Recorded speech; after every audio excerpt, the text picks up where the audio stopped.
الحمد للہ رب العالمین والعاقبۃ للمتقین والصلاة والسلام علی رسولہ الانبیاء والمرسلین اما بعد فاعوذ باللہ من الشیطان الرجیم بسم اللہ الرحمن الرحیم یا ایہا الذین آمنوا لا تتبعوا خطوات الشیطان ومن یتبع خطوات الشیطان فإنہ یأمر بالفحشاء والمنکر۔ اے ایمان والو، تم شیطان کے پیچھے نہ چلو، اور اگر کوئی شخص شیطان کے پیچھے چلے تو شیطان تو ہمیشہ بے حیائی اور بدی کی تلقین کرے گا۔ سورہ نور کی آیت نمبر 21 ہے، جس میں اللہ سبحانہ وتعالیٰ شیطان کے ایک خاص ہتھیار کا ذکر فرما رہے ہیں، اور شروع میں اللہ سبحانہ وتعالیٰ نے فرمایا ہے کہ شیطان کے پیچھے نہ چلو، اور پھر شیطان کے پیچھے چلنے میں جو سب سے شیطان کا بڑا ہتھیار ہے یعنی بے حیائی، اس کا ذکر فرمایا کہ شیطان تو ہمیشہ بے حیائی اور بدی کی تلقین کرے گا۔ اور بے حیائی آج کل اور فحاشی آج کل کے دور میں کس تیزی سے پھیل رہی ہے، کن کن طریقوں سے پھیل رہی ہے، یونیورسٹیز کے ذریعے، اسکولوں کے، کالجز کے ذریعے، میڈیا کے ذریعے۔ تو کیونکہ یہ آج کل کا ایک بڑا فتنہ ہے تو ضروری سمجھا کہ اس پر بات کی جائے، اور ہم پچھلے 2 ہفتے سے دل کی بیماریوں پر بات کر رہے ہیں، تو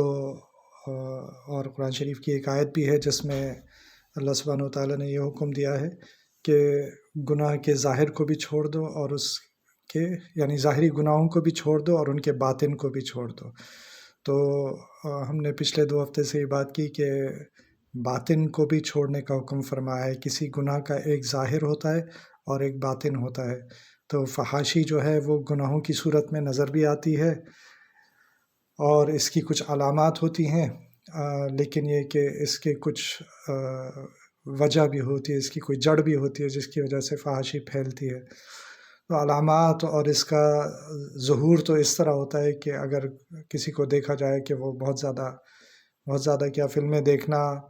ڈرامے دیکھنا، میوزک سننا، اور اس سے بھی آگے بڑھ کر پورن دیکھنا یعنی بے حیائی والی فلمیں دیکھنا، اور گندی زبان استعمال کرنا، اور اس کے اوپر گندے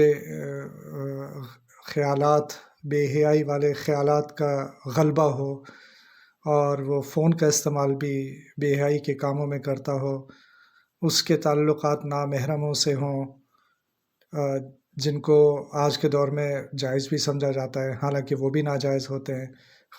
غیر ضروری خواہ تعلق رکھنا نامحرم کے ساتھ، اور یہ کہ جب وہ تنہائی میں ہو تو تنہائی کے جو گناہ ہوتے ہیں ان میں ملوث ہو،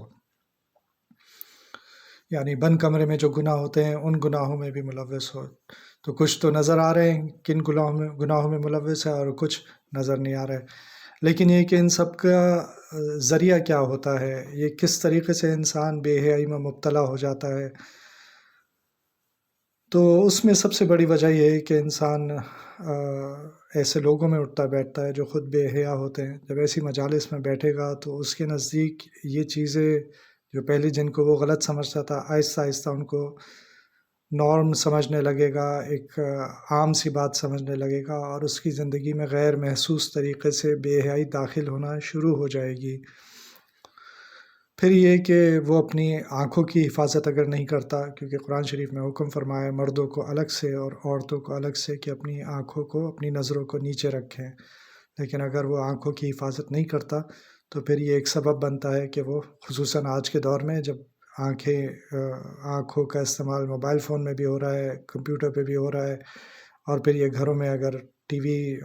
LCD اسکرینز لگی ہوئی ہیں، ان میں ٹی وی دیکھا جاتا ہے، فلمیں دیکھی جاتی ہیں، تو یہ سب ذریعے بنتے ہیں بے حیائی کو فروغ دینے کے۔ اسی طرح وہ اپنی زبان کی حفاظت نہیں کرتا، نامحرموں سے بات چیت کرتا ہے، اپنی حد سے بڑھ کر بات کرتا ہے جو نہیں کرنی چاہیے، اور بد زبانی کرتا ہے، فحش گفتگو کرتا ہے، فحش کلام کرتا ہے۔ یہ سارے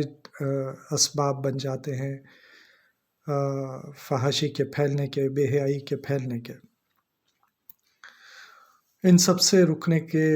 لیے ضروری ہے، اور ایک اور بھی بڑا سبب ہے جس کی وجہ سے بے حیائی پھیلتی ہے، وہ یہ کہ دیر سے شادی کرنا، اور یہ ایک فیشن سا بنتا جا رہا ہے کہ نہ لڑکوں کو جلدی شادی میں دلچسپی ہے، نہ، اور اب لڑکیوں کا بھی یہی حال ہے کہ وہ پہلے تعلیم حاصل کر لیں، پہلے ماسٹرز کر لیں، اور اب اللہ تعالیٰ نے ایک خواہش تو رکھی ہے، ایک فطری طور پر ایک خواہش رکھی ہے، جب وہ ایک طریقے سے پوری نہیں ہوگی تو اسے دوسرے طریقے سے پورا کرنے کی کوشش کی جائے گی، اور پھر انسان حدود سے نکلتا ہے اور حرام میں ملوث ہو جاتا ہے۔ ماں باپ کو بھی اس کا احساس نہیں ہے، اور اولاد تو اولاد ہے جو غلط ماحول میں پڑ گئی ہے اور غلط ماحول میں پھنس گئی ہے، اور وہ ایک دوسرے کو دیکھ کر انہوں نے نئے اپنے اپنے معیار بنا لیے ہیں کہ اتنی تعلیم ہونی چاہیے، اور اس طرح کی جاب ہونی چاہیے، اور اتنا پیسہ ہونی چاہیے، اور ایسی شادی ہونی چاہیے، اور اتنا خرچہ شادی میں ہونا چاہیے، جس کی وجہ سے شادیاں بھی دیر سے ہوتی ہیں، اور پھر وہ خواہش جو صحیح طریقے سے پوری نہیں ہو، حلال طریقے سے پوری نہیں ہو رہی ہوتی، وہ حرام طریقے سے پوری کی جاتی ہے۔ تو یہ بھی ایک بڑا وجہ ہے جس کی وجہ سے فحاشی اور بے حیائی پھیلتی ہے۔ ان سب باتوں کا علاج یہ ہے کہ اللہ سبحانہ وتعالیٰ نے قرآن شریف میں فرمایا ہے کہ نماز انسان کو فحاشی اور برائی سے روکتی ہے۔ ان الصلاۃ تنہی عن الفحشاء والمنکر،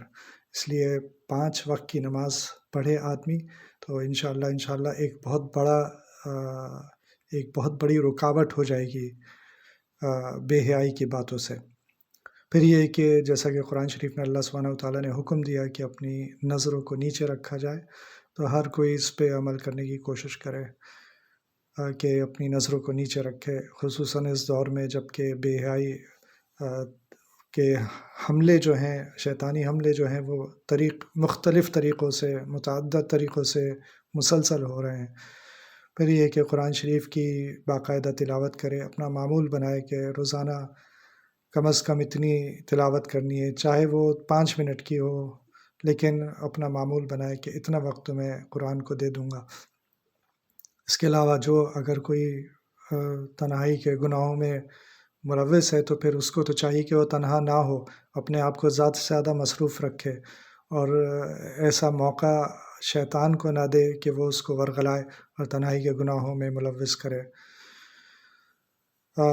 اسی طرح یہ جو اسمارٹ فون ہے، اس کے بارے میں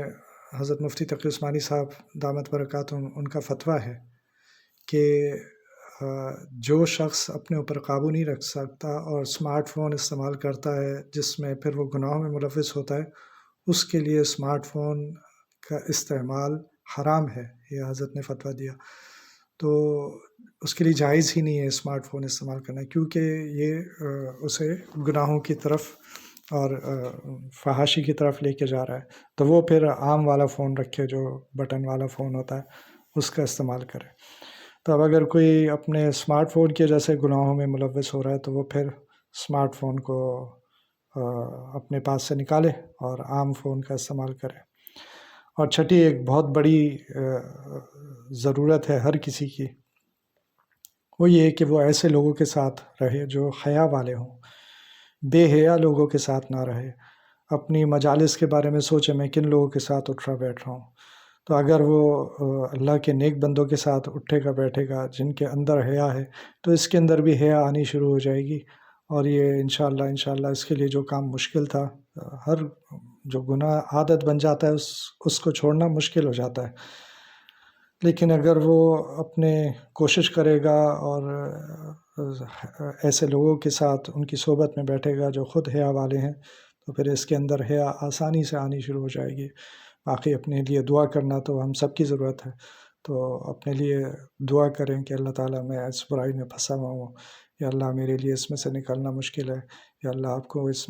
میں سے مجھے نکالنا آپ کے لیے آسان ہے، یا اللہ آپ اس برائی سے مجھے نکال دیجئے۔ تو بس آج کل فحاشی تیزی سے پھیل رہی ہے، اور ایسے ایسے طریقوں سے کہ